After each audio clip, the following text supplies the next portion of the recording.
oras na, alas 3. Sobrang lakas ng ulan. So, tingnan nyo, nandito pa rin ako. Ay guys, uwi pa tayo doon, no? Dito pa tayo uuwi. Diyos ko Lord, ang lakas ng ulan.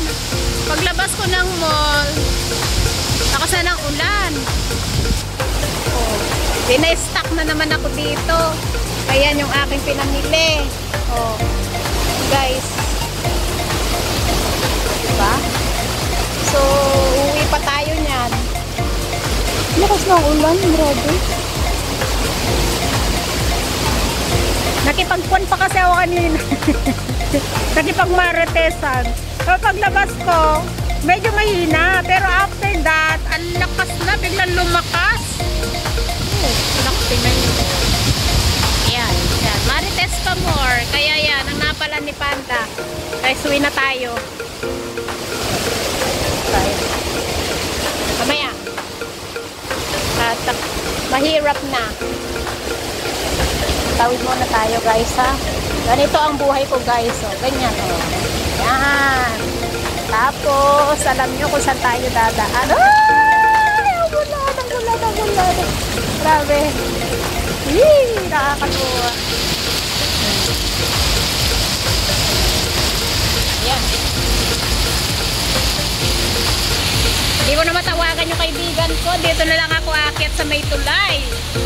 So, malamang busy yung mga friend natin. Hindi natin matawagan para for the rescue. O, diba?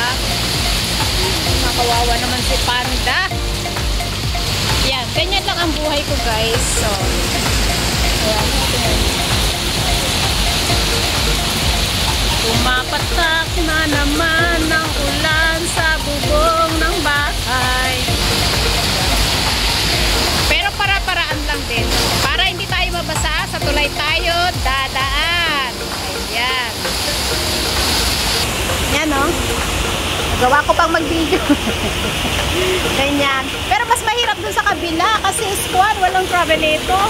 Hagdan talaga. Diskartihan natin yan guys. Promise. Ayan. Dito tayo bababa guys.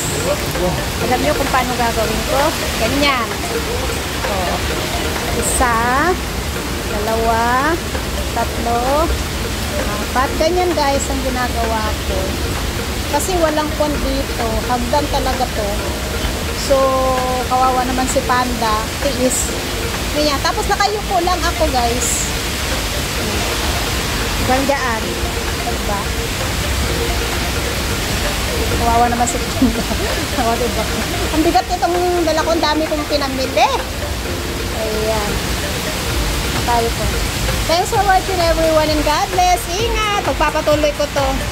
Bye!